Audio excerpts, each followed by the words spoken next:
So you've got Wisconsin on your belt. You got Nebraska.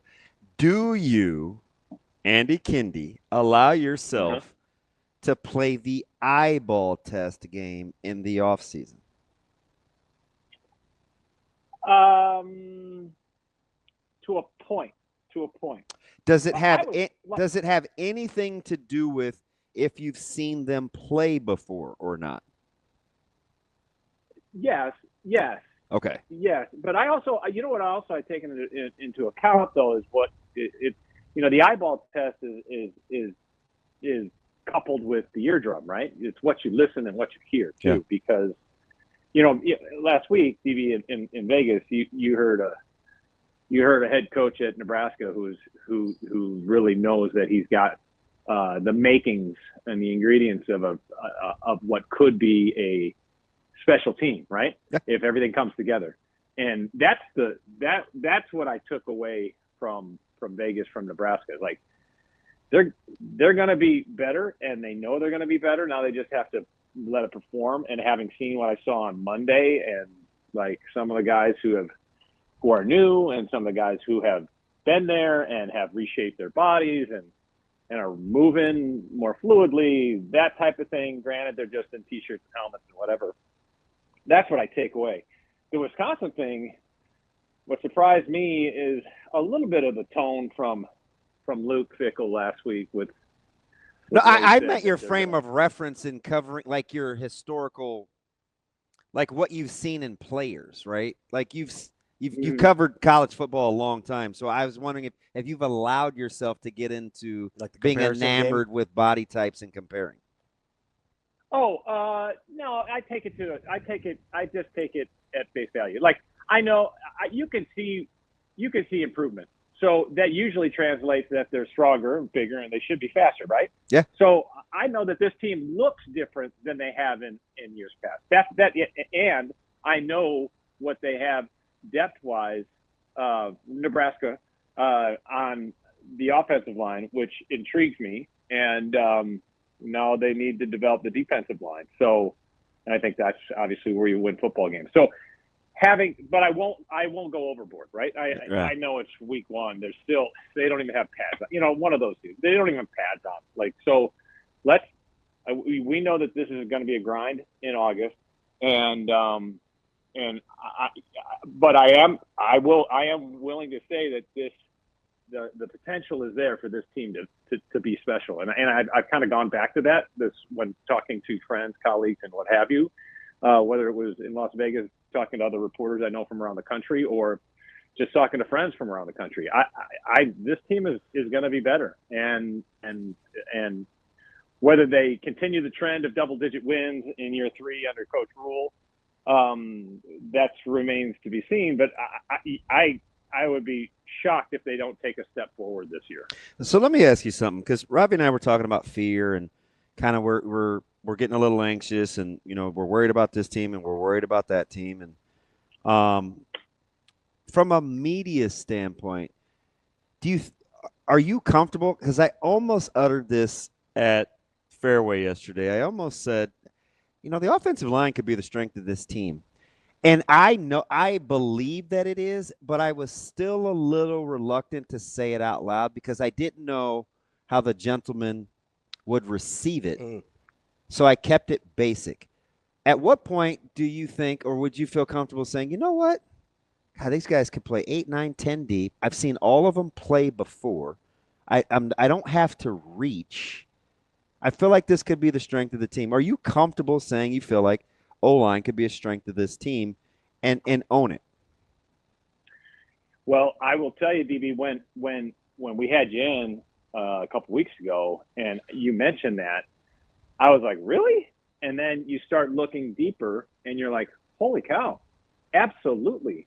This is I rattled because back then I rattled off 8, 9 in my sleep. Yeah, yeah, and these are guys who have experience. They have played college football before. We're not talking about a guy who maybe can be able to make the leap, and we have to wait and see. No.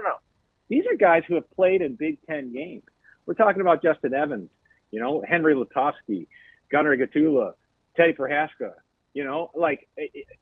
Rocco Spindler, Tyler Knack. and you can keep yeah. Who looks fantastic. Elijah Pritchett, don't forget about Pritchett. So this team, I agree with you, DB, and it's twofold. Yeah, you want to protect Dylan so he has time, but you're going to, as we all know, you got to win the line of scrimmage and move the ball on the ground. Yeah, I want them to run the football with those good tight ends, too. Absolutely. I agree with you 100%. They've got to run the football. And when we say run the football, too, and I don't limit that to just, turn around, hand off, maybe his own read here and there.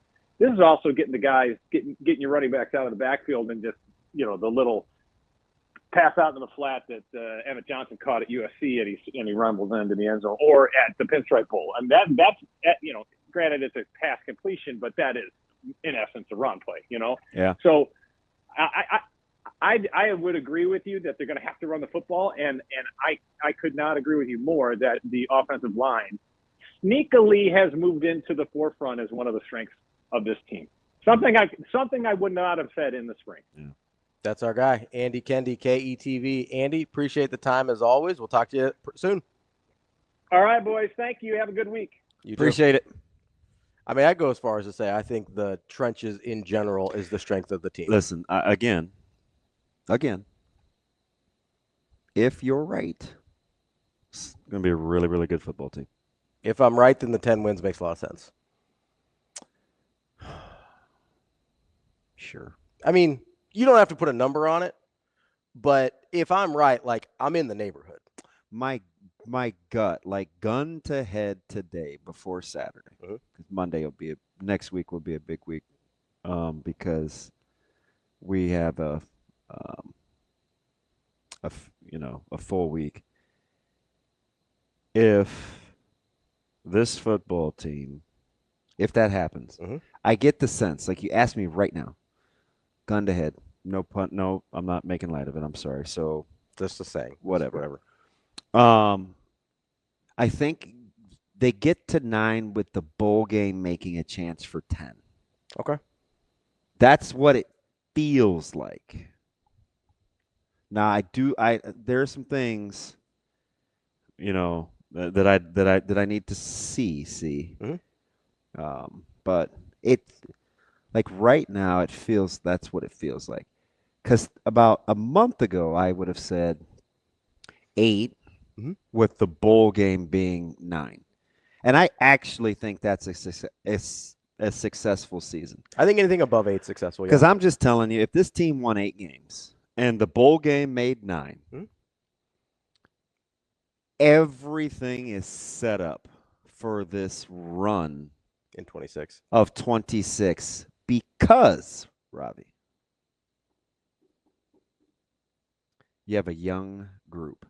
And if you got to 8 with the bowl game making 9, listen to me, that means your young pups did what they were supposed to do, and you were set up to make at least a couple year run. Yep.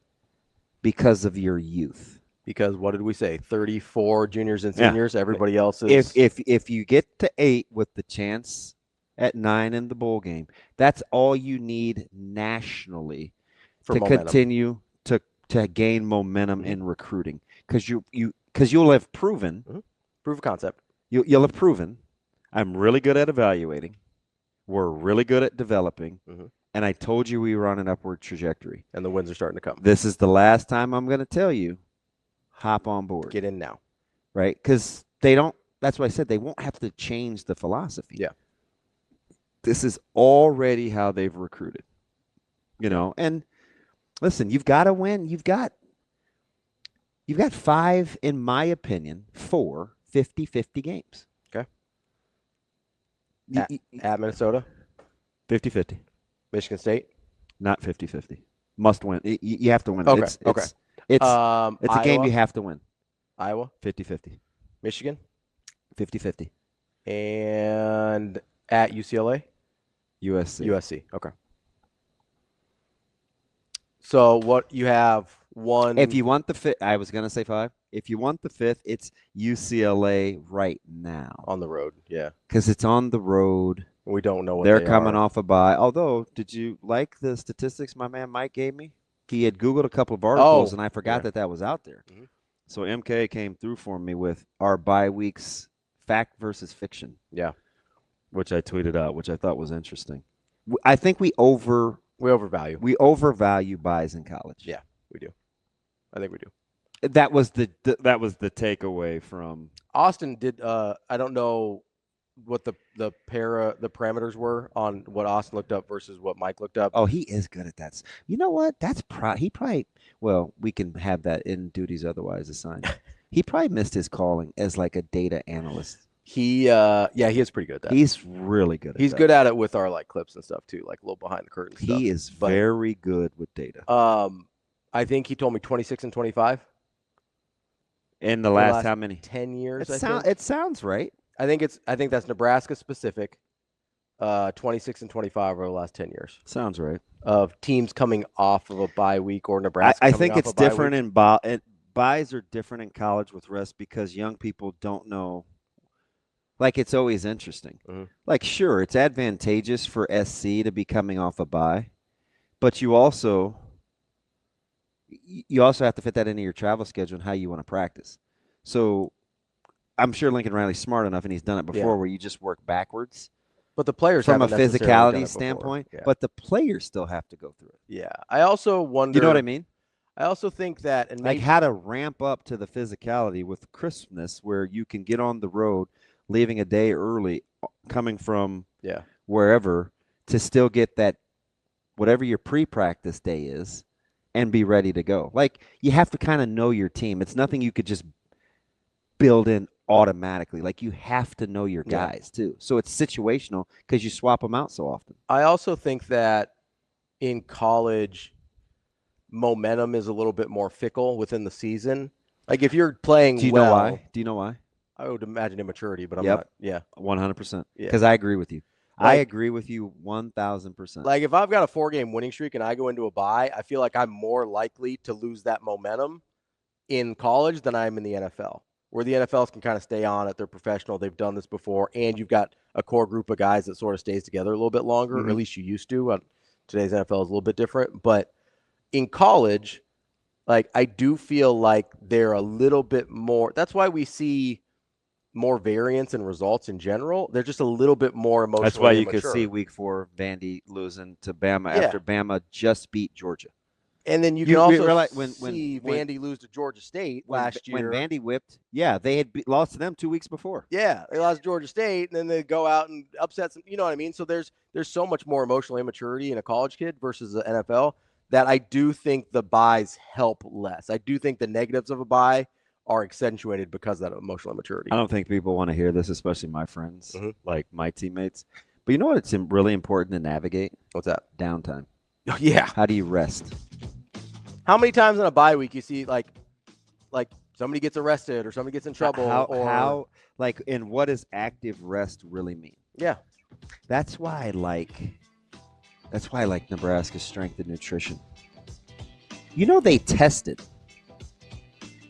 right after an off week, and they set however many personal records. Yeah, coming off a rest week. Yeah,